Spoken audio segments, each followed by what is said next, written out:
गेल्या 3 दिवसापासून पन्हाळा तालुक्यात मुसळधार पाऊस सुरू असल्यामुळं नद्या, नाले आणि ओढे यांचं आठवडाभरापूर्वीचं चित्र आणि आत्ताचं चित्र यात जमीन आसमानचा फरक दिसतोय. गेल्या 3 दिवसात पन्हाळा तालुक्यातील जांभळी आणि कासारी खोऱ्यामध्ये मुसळधार पाऊस बरसत असल्यामुळं कासारी नदीला पूर आला आहे.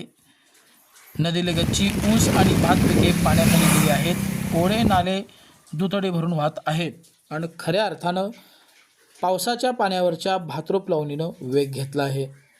गेल्या 2 दिवसात बाजारभोगाव महसूल मंडळामध्ये सरासरी 100 मिलीमीटर पावसाची नोंद झाली.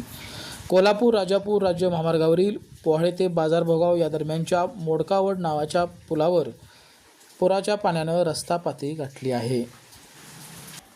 मुसळधार पावसाबरोबरच जोरदार वारा वाहत असल्यामुळं अनेक ठिकाणी धोकादायक झाडे आणि झाडांच्या फांद्या विद्युत तारेवर पडून विद्युत पुरवठा खंडित होण्याच्या घटना घडत आहेत. बाजारभोगाव येथील बाजारपेठेमध्ये काल रात्री धोकादायक झाड विद्युत तारेवर पडल्यामुळं वीज पुरवठा खंडित झाला होता.